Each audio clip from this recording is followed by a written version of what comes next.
여러분 반갑습니다. 사순절 40일째 마지막 날입니다. 히브리서 13장 16절에서 25절까지 우리 읽고 묵상하겠습니다. 오직 선을 행함과 서로 나누어 주기를 잊지 말라. 하나님은 이 같은 제사를 기뻐하시느니라. 너희를 인도하는 자들에게 순종하고 복종하라. 그들은 너희 영혼을 위하여 경성하기를 자신들이 청산할 자인 것 같이 하느니라. 그들로 하여금 즐거움으로 이것을 하게 하고 근심으로 하게 하지 말라. 그렇지 않으면 너희에게 유익이 없느니라. 우리를 위하여 기도하라.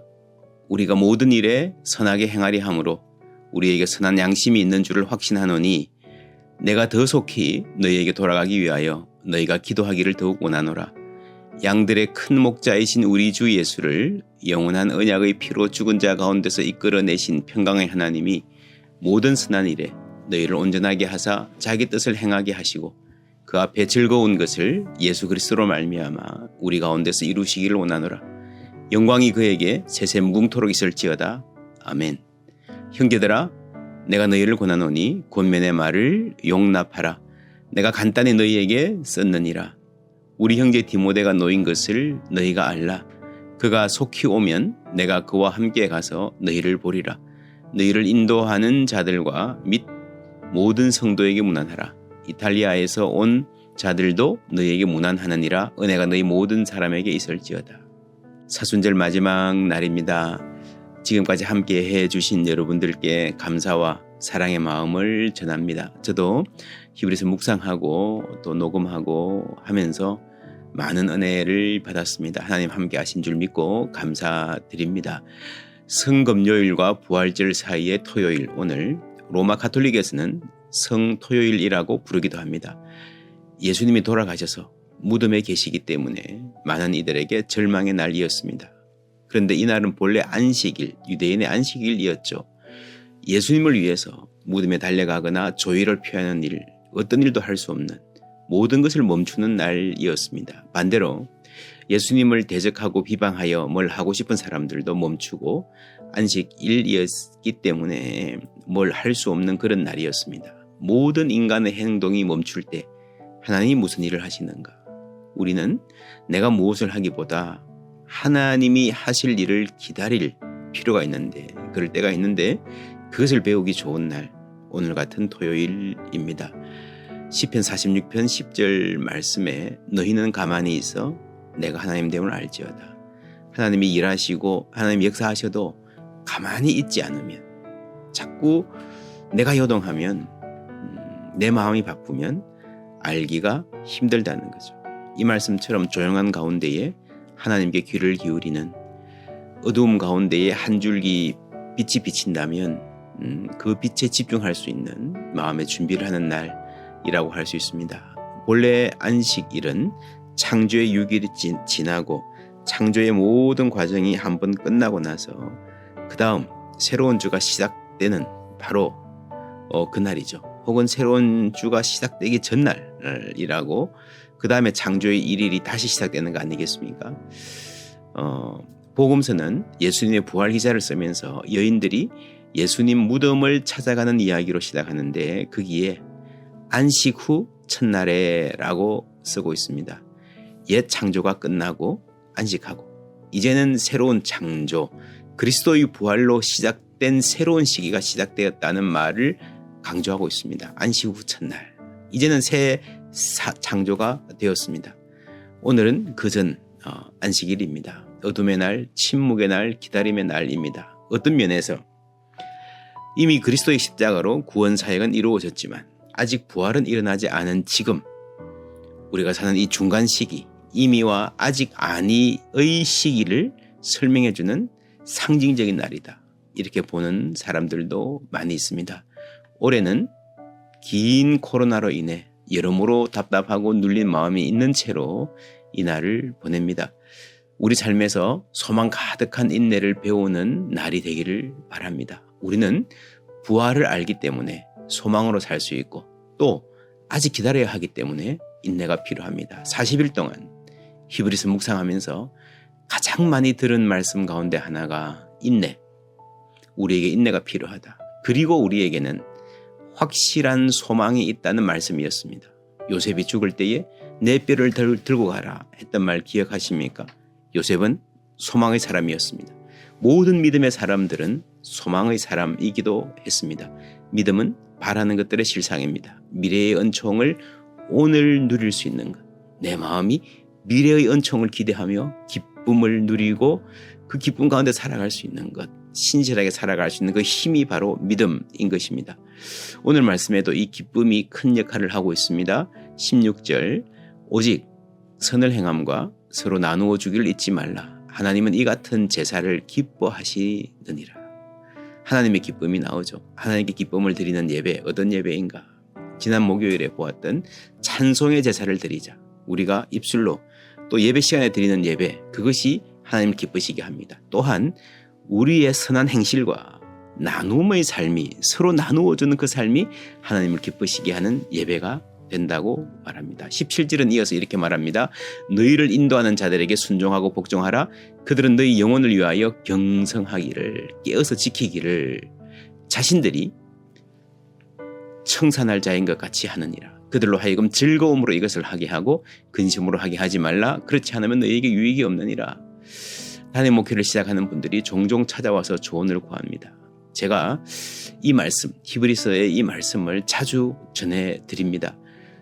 목사님, 무엇보다 목회는 즐거워야 됩니다. 목회가 즐거워야 성도님들이 신앙생활이 즐겁고, 성경이 분명히 목회자가 행복하고 즐거워야 그것이 성도님들에게 유익이 된다고 말합니다. 이 목회자도 은총의 통로거든요. 성도님들도 은총의 통로죠. 목회자는 상당히 중요한 은총의 통로입니다. 여러분, 본래 목회는 본질적으로 기쁜 거예요. 하나님의 교회를 섬기고 말씀을 전하고 성도들이 은혜 받고 변화되고 위로하고 격려하고 서로 붙잡아주고 돌봐주고, 목회에는 말할 수 없는 기쁨이 있습니다. 그러나 성경을 보면요, 이 기쁨을 막는 요인들도 있죠.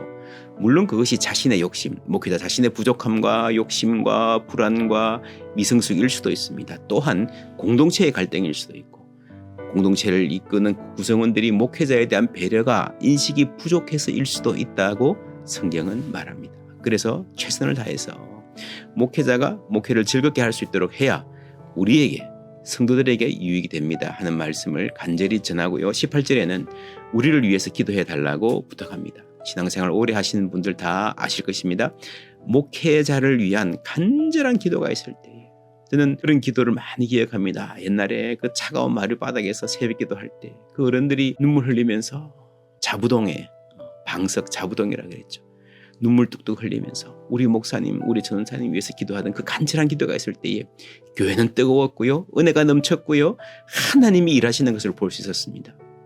물론 목회자의 책임은 더욱 중요합니다. 목회자는 하나님께 초점 맞추고 기쁨으로 섬겨야 됩니다. 그것을 성도님들이 함께 도와주셔야 교회가 살고 함께 사는 것입니다. 그리고 우리 모두는 늘 주님 앞에 설 그날을 바라보고 그날을 기준으로 오늘을 살아야 됩니다. 그래서 우리 인생에 크고 작은 일을 결정을 할 때, 이것이 당장은 좋은데 좀 시간 지나서 후회가 된다면 그건 좋은 결정 아니잖아요. 마찬가지입니다. 지금은 힘들어도 그날에 가서 참 잘했다, 주님 앞에 설 때 참 잘했다는 평가를 받는다면, 여러분, 우리 그 소망이 있으면 참을 수 있지 않겠습니까? 목회자들은 자신의 삶을 잘 살 뿐 아니라 성도님 한 분 한 분이 주님 앞에 섰을 때의 그날에 받을 평가를 마치 내가 받는 것 같이, 상을 받아도 칭찬을 받아도 내가 받고, 벌을 받아도 매를 맞아도 내가 맞을 것 같이, 부끄러워도 내가 부끄러울 것 같이, 그렇게 목회를 해야 된다고 노력해야 됩니다. 저도 이 말씀을 마음 중심에 새기고 노력하려고, 목회하려고 애쓰고 있습니다. 기도 부탁드립니다. 21절 말씀 세 번역으로 읽습니다. 여러분을 온갖 좋은 일에 어울리게 다듬질해 주셔서 자기의 뜻을 행하게 해주시기를 빕니다. 또 하나님께서 예수 그리스도로 말미암아 우리 가운데 자기가 기뻐하시는 바를 이루시기를 빕니다. 예수 그리스도께 영광이 영원무궁히 있기를 빕니다. 아멘. 다듬질, 하나님이 우리를 다듬어 가시는 가운데 있습니다. 그래서 결국에는 우리 한 사람 한 사람이 하나님이 기뻐하시는 삶을 살 수 있도록 하나님 우리를 이끌고 가시는 것입니다. 이 계획 속에서 하나님 지난 사순절 동안에 40일 동안에도 하나하나 우리에게 말씀을 주시고 만나주시고 감동 주시고 때로는 회개하게 하시고 눈물을 흘리게 하시고 기뻐하게 하신 줄 믿습니다. 이 하나님께 감사드리고 나를 다듬어 가시는 주님의 손길에 더욱 맡기는 우리 모두 되기를 주님의 이름으로 축원합니다. 네, 우리 묵상 시간 갖겠습니다. 오늘은 침묵과 기다림의 날입니다. 그리스도의 승리는 십자가로 이미 이루어졌습니다. 그러나 우리는 여전히 기다려야 하고 인내해야 할 일이 많이 있습니다. 히브리서를 묵상하면서 소망과 인내에 대하여 깨달은 점들을 잠잠히 생각하고 묵상하면 좋겠습니다. 내 삶에서 인내가 필요한 부분이 있는지, 하나님의 일하심을 간절히 기대하는 영역이 무엇인지 생각하면서 기도합시다. 내 삶에서 인내가 필요한 부분을 생각을 하면요, 하나님께서 나를 다듬어 가시는 중이구나 하는 것을 알 수 있습니다. 최근에 내 삶에서 이런 나를 다듬어 가시는 하나님의 손길을 어떻게 발견할 수 있었는지 한번 묵상해 보시면 좋겠습니다. 그리고 선행과 나눔의 삶이 하나님께 기뻐하시는 제사가 예배가 된다고 합니다.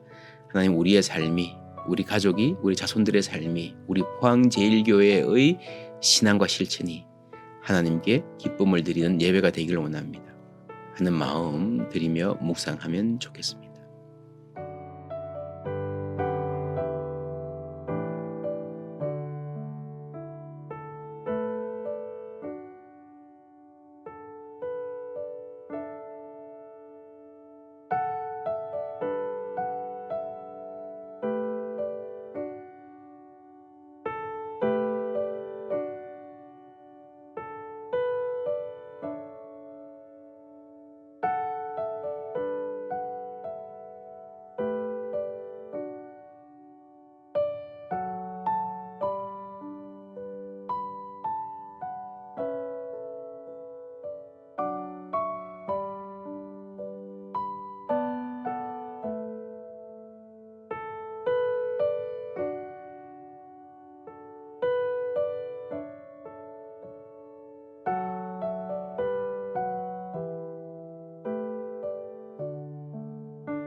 네, 이제 기도 시간 같습니다. 눈을 감으시고 하나님께 감사하면서 또 내일 부활절 예배 준비하면서 기도하시면 좋겠습니다. 처음 시작할 때도 좋고요. 중간에 눈을 뜨셔도 좋습니다. 그래서 스크린에 있는 기도 제목 바라보고 또 함께 기도한다면 하나님이 또 우리를 새로운 기도의 지경으로 인도하실 것입니다.